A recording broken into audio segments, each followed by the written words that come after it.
Hello everyone, मैं पन्ना गर्ग स्वागत करती हूँ आपका अपने यूट्यूब चैनल वीजी एजुकेशन में। बात चल रही है बेटा आरपीएससी फर्स्ट ग्रेड, बहुत बड़ी वैकेंसी, किसी भी टाइम इसका नोटिफिकेशन आ सकता है।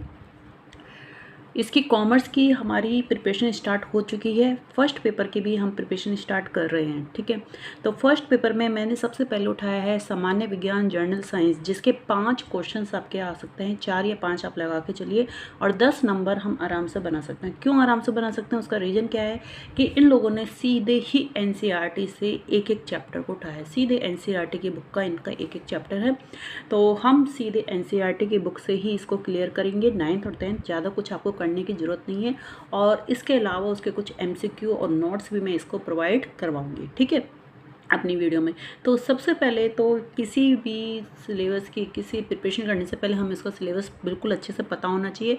तो जर्नल साइंस में हमारे जो चैप्टर्स आ रहे हैं वो आ रहे हैं, एक तो परमाणु एंड अणु, रासायनिक अभिक्रिया एवं समीकरण, कार्बन और इसके यौगिक, बल और गति के नियम, कार्य एवं ऊर्जा, उत्तक, नियंत्रण एवं समन्वय, आनुवांशिकी और जैव विकास, प्राकृतिक संसाधनों का प्रबंधन एवं जैव विकास, पर्यावरण संरक्षण और सतत विकास।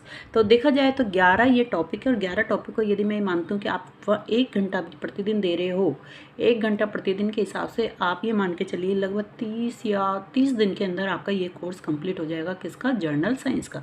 इसके अलावा आप 2-3 घंटे अपने फर्स्ट पेपर के और सब्जेक्ट को दे लीजिए, मैं भी अपने साथ करवाती रहूँगी, और सब्जेक्ट को आप ज़रूर 3 से 4 घंटे लगातार दीजिए। ठीक है, तो स्टार्ट करते हैं। सबसे पहले जो मैं आज करवाऊँगी इस वीडियो में वो करवाऊंगी कार्य एवं ऊर्जा। सबसे पहले 9th क्लास की बुक का है ये, एनसीईआरटी की बुक का चैप्टर नंबर 11। ठीक है, तो स्टार्ट करते हैं कार्य एवं ऊर्जा। चैप्टर नंबर 11 कार्य एवं ऊर्जा, एनसीईआरटी की बुक का, क्लास 9th। हम लाइन टू लाइन सबसे पहले तो एनसीईआरटी की बुक से लाइन टू लाइन करेंगे, फिर इससे रिलेटेड जो भी मुझे लगते हैं एमसीक्यू क्वेश्चंस उसको मैं करवाऊंगी ज़रूर। आप मेरी वीडियो को लगातार देखते रहिएगा। पिछले कुछ अध्यायों में हमने वस्तुओं की गति के वर्णन करने के तरीके, गति का कारण, गुरुत्वाकर्षण के बारे में चर्चा कर चुके हैं। कार्य एक अन्य अवधारणा है जो हमें अनेक प्राकृतिक घटनाओं को समझने, उसकी व्याख्या करने में सहायता करती है।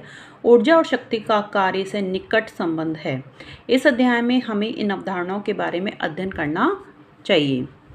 सभी सजीवों को भोजन की आवश्यकता होती है। जीवित रहने के लिए सजीवों को अनेक मूलभूत गतिविधियां करनी पड़ती है, और इन्हीं गतिविधियों को हम क्या कहते हैं? जैव प्रक्रम कहते हैं। तो जैव प्रक्रम क्या है? जीव का क्रिया क्या है? क्रियाकलापों को ही हम क्या कहते हैं? जैव प्रक्रम कहते हैं। उसको मूलभूत गतिविधियां जो करनी पड़ती है सजीवों को। इन प्रक्रमों में ऊर्जा भोजन से प्राप्त होती है। कुछ अन्य क्रियाकलाप जैसे कि खेलना, गाना, पढ़ना, लिखना, सोचना, कूदना, दौड़ना, साइकिल चलाने, इनके लिए भी हमें ऊर्जा की आवश्यकता होती है। कठिन क्रियाकलापों में अधिक ऊर्जा की आवश्यकता होती है।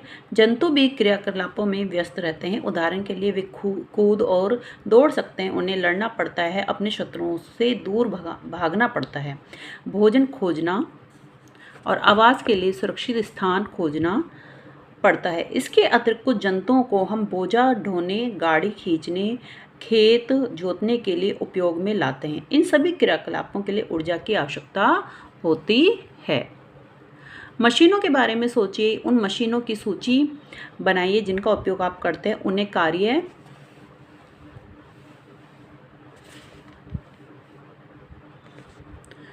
कार्य करने के लिए किस चीज़ की आवश्यकता होती है? कुछ इंजनों को पेट्रोल और डीजल की आवश्यकता क्यों होती है? सजीवों और मशीनों को ऊर्जा की आवश्यकता क्यों होती है? कार्य क्या है? हम अपने दैनिक जीवन में जिस रूप में कार्य शब्द का प्रयोग करते हैं, जिस रूप में हम इसे विज्ञान में प्रयोग करते हैं, उसमें कुछ अंतर है। हम दैनिक जीवन में कार्य वर्ड का जो भी प्रयोग लगाते हैं, जो भी शब्द का मतलब लगाते हैं, लेकिन विज्ञान के रूप में वैज्ञानिक तरीके से कार्य शब्द का अलग अर्थ है। इस बात को स्पष्ट करने के लिए हम कुछ उदाहरण लेंगे। कठोर काम करने के बावजूद भी कुछ अधिक कार्य नहीं। कठोर काम कर रहे हैं लेकिन फिर भी हमारा इसमें कुछ अधिक कार्य नहीं है। कैसे? कमली एक परीक्षा की तैयारी कर रही है, वह अध्ययन में बहुत सा समय व्यतीत कर रही है, वह पुस्तकें पढ़ती है, चित्र बनाती है, अपने विचारों को वो सुव्यवस्थित करती है, प्रश्न पत्रों को एकत्रित करती है, कक्षाओं में उपस्थित भी रहती है, अपने मित्रों के साथ समस्याओं पर विचार विमर्श भी करती है, प्रयोग करती है। इन क्रियाकलापों पर वह बहुत सारी ऊर्जा व्यय करती है। सामान्य बोलचाल में वह कठोर काम कर रही है। यदि हम कार्य को वैज्ञानिक परिभाषा में अनुसार देखें तो कठोर काम में बहुत थोड़ा सा ही कार्य सम्मिलित है। तो आखिर कार्य वो किसको कहते हैं, वैज्ञानिक अर्थ में कार्य किसको कहते हैं, तो इस चीज़ को हम अभी आगे देखेंगे। आप एक बहुत बड़ी चट्टान को ढकेलने का कार्य कर रहे हैं, बहुत कठोर परिश्रम कर रहे हैं। मान लीजिए आपके सारे प्रयत्नों के बावजूद भी चट्टान नहीं हिलती है, आप पूर्णतः थक चुके हैं, आपकी चट्टान पर कोई कार्य नहीं किया गया क्योंकि चट्टान में कोई विस्थापन नहीं हुआ।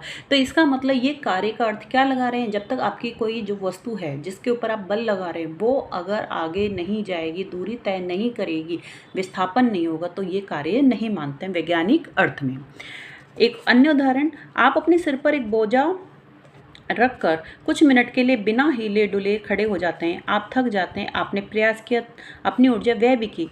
क्या आप बोझे पर कुछ कार्य कर रहे हैं? अगर हम विज्ञान में जिस प्रकार कार्य शब्द का अर्थ समझते हैं उस रूप में इस स्थिति में भी कार्य नहीं हुआ है, क्योंकि बोझा को लेकर आपने बोझे को ना तो ऊपर नीचे कहीं किया नहीं है, तो उसका विस्थापन नहीं हुआ है। ठीक है जी। प्राकृतिक दृश्यों को देखने के लिए आप सीढ़ियों पर चढ़कर इमारत की ऊपरी मंजिलों पर पहुंच जाते हैं, आप एक ऊंचे पेड़ पर भी चढ़ जाते हैं। वैज्ञानिक परिभाषा के अनुसार इन क्रियाकलापों में बहुत सा कार्य निहित है, क्योंकि यहाँ पर हमने विस्थापन दूरी तय करी है। अपने दैनिक जीवन में हम किसी भी लाभदायक शारीरिक मानसिक परिश्रम को कार्य समझते हैं। कुछ क्रियाकलापों जैसे कि मैदान में खेलना, मित्रों से बातचीत करना, किसी धुन को गुनगुनाना, किसी चलचित्र को देखना, किसी समारोह में सम्मिलित होना आदि को भी हम कभी कभी कार्य नहीं समझते हैं। तो कार्य क्या होता है, यह इस बात पर निर्भर करती है कि हम इसे कैसे परिभाषित करते हैं। विज्ञान में हम कार्य शब्द को भिन्न प्रकार से प्रयोग और परिभाषित करते हैं। इसे जानने के लिए आइए निम्न क्रियाकलाप करते हैं। कार्य की वैज्ञानिक संकल्पना। विज्ञान के दृष्टिकोण से हम कार्य को किस प्रकार देखते और परिभाषित करते हैं, ये समझने के लिए आइए कुछ स्थितियों पर विचार करते हैं। किसी सतह पर रखे हुए एक गुटके को ढकेले, आगे आप गुटके को फेंके, बल लगाइए, गुटका कुछ दूरी तय करता है, आपने गुटके पर कुछ बल लगाया, गुटका विस्थापित हो गया। इस स्थिति में कार्य हुआ है। क्यों? क्योंकि आपने बल लगाया और गुटका अपने स्थान से आगे गया। एक अन्य उदाहरण, एक लड़की किसी ट्रॉली को खींचती है और ट्रॉली कुछ दूरी तक चलती है, लड़की ने ट्रॉली पर बल लगाया, विस्थापित हुई, इसमें भी कार्य हुआ है। एक पुस्तक को किसी ऊंचाई तक उठाइए, ऐसा करने के लिए आपको बल लगाना पड़ेगा। पुस्तक ऊपर उठती है, पुस्तक पर एक बल लगाया गया, पुस्तक गतिमान हुई, इसलिए उसमें कार्य हुआ है।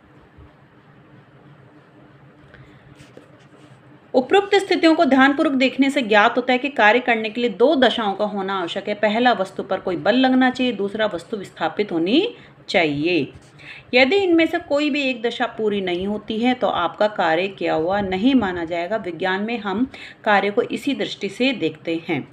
एक बैल किसी गाड़ी को खींच रहा है, गाड़ी चलती है, गाड़ी पर एक बल लग रहा है, गाड़ी कुछ दूरी चली है। क्या आपके विचार में इस स्थिति पर कार्य किया गया है? बिल्कुल, हमारा इस विचार में इसमें भी कार्य किया गया है। तो कार्य करने के लिए यहाँ पर आपको एक क्वेश्चन पुटअप हो गया कि कार्य करने के लिए कौन सी दो दशाएं होनी चाहिए, वस्तु पर कोई बल लगना चाहिए और वस्तु पर विस्थापन होना चाहिए। वस्तु ये दोनों दशाएं ही पूरी होगी, यदि एक दशा भी इसमें पूरी नहीं होती तो कार्य नहीं माना जाए। अब आता है कि एक नियत बल के द्वारा किया गया कार्य। विज्ञान में कार्य को कैसे परिभाषित किया जाता है, इसे समझने के लिए हमें इस स्थिति पर विचार करना चाहिए जब बल विस्थापन की दिशा में लग रहा हो, यानी कि धनात्मक बल लग रहा हो। इसका मतलब है कि जब बल और विस्थापन की दिशा दोनों एक ही हो।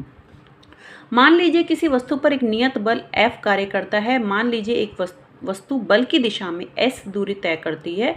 मान लीजिए W किया गया कार्य है, मतलब कार्य को इन्होंने W से शो किया, विस्थापन को इन्होंने S से शो करा है और बल को इन्होंने F से शो किया है। कार्य की परिभाषा के अनुसार किया गया कार्य बल तथा विस्थापन के गुणनफल के बराबर है। इसका मतलब किया गया कार्य बराबर बल इंटू विस्थापन, W into F into W बराबर F इंटू S, यानी कि कार्य बराबर क्या होता है, बल इंटू विस्थापन। तो ये भी आपका एक MCQ बनता है। ठीक है, तो यहाँ देखिए आप, ये मैंने बल लगाया और ये विस्थापित होकर आगे गई, तो आप देखिए कि बल भी इसी दिशा में और विस्थापन भी इसी दिशा में है। तो यहाँ पर आपका धनात्मक कार्य है। कौन सा कार्य है? ये धनात्मक कार्य है।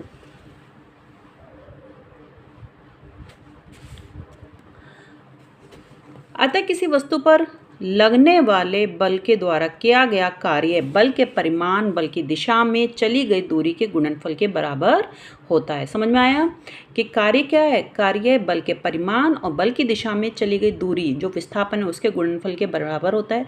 कार्य में केवल परिमाण होता है, कार्य में कोई दिशा नहीं होती, यानी कि कार्य एक अदिश राशि होता है।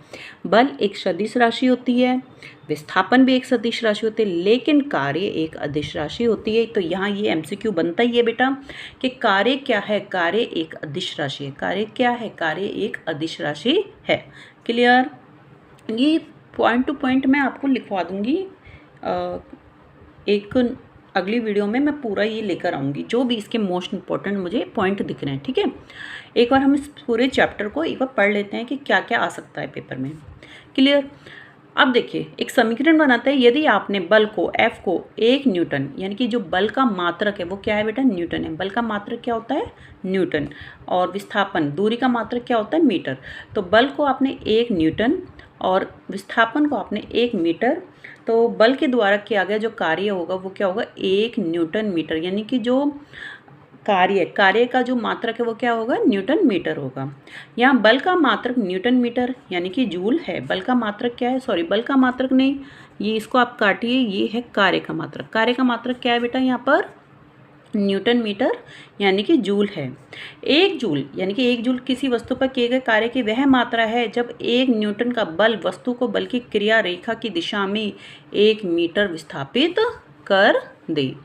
समीकरण 11.1 को ध्यानपूर्वक देखिए। यदि वस्तु पर लगने वाला बल 0 है तो किया गया कार्य कितना होगा? यदि वस्तु पर लगने वाला बल 0 है तो किया गया कार्य कितना होगा? यदि वस्तु का विस्थापन 0 है तो किया गया कार्य भी कितना होगा? तो देखो, आपने क्या बोला? F × S। यदि बल 0 है तो किया गया कार्य भी 0 होगा।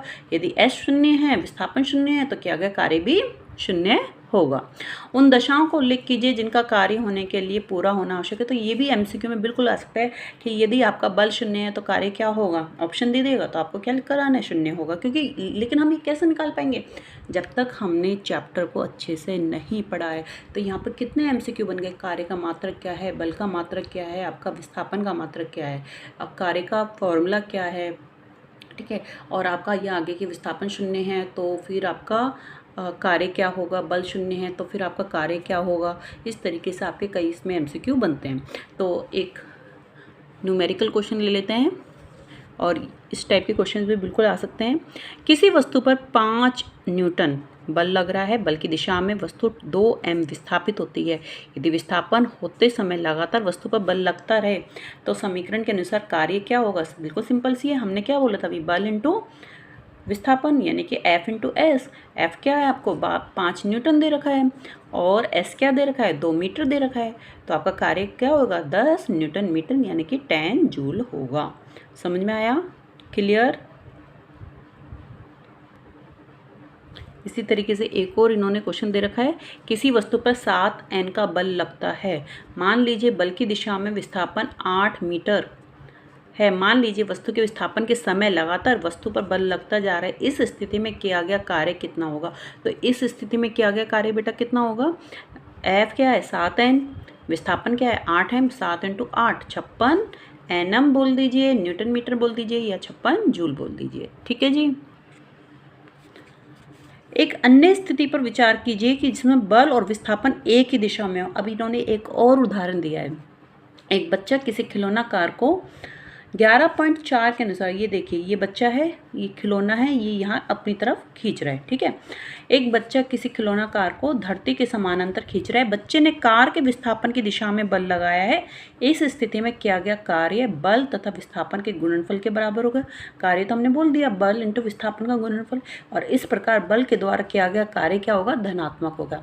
क्यों? क्योंकि देखिए इसने बल लगाया, ये बच्चा अब इसी तरफ बल लगा रहा है, विस्थापन भी इसी तरफ हो रहा है, तो विस्थापन की दिशा में यदि बल लगता है तो जो किया गया कार्य होगा वो बेटा क्या होगा, धनात्मक होगा।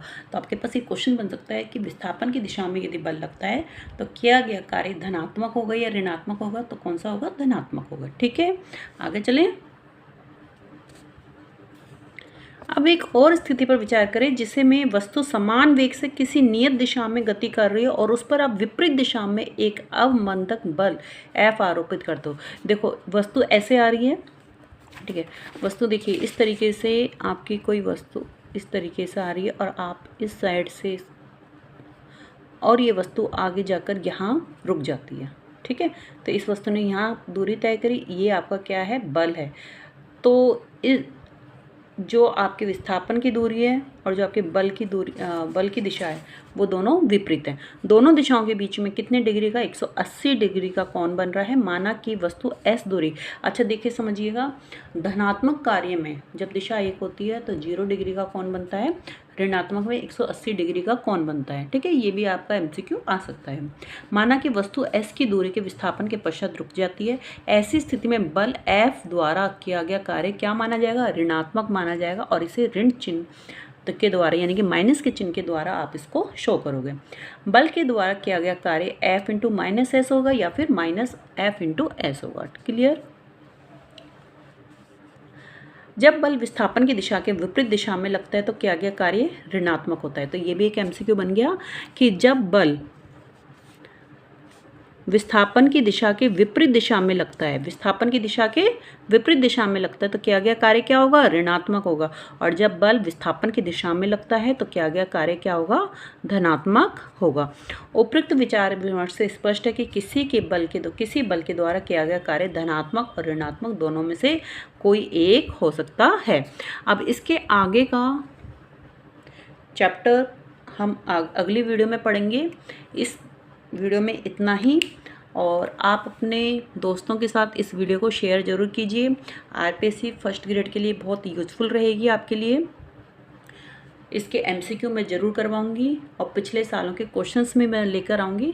सबसे पहले साइंस का कोर्स कंप्लीट करने का मतलब है कि लगभग सारे बच्चे या तो इतिहास पढ़ लेते हैं या आपकी राजनीतिक विज्ञान पढ़ लेते हैं, भूगोल पढ़ लेते हैं, लेकिन वो साइंस और मैथ को छोड़ जाते हैं लेकिन उससे क्या होता है, वो पीछे रह जाता है। इसी वजह से मैंने सबसे पहले साइंस को ही स्टार्ट किया है। 5 क्वेश्चन हम इसमें ज़रूर बनाएंगे। ठीक है, तब तक के लिए bye bye, take care, have a nice day. और चैनल को सब्सक्राइब करना ना भूलिएगा और शेयर ज़रूर कीजिएगा।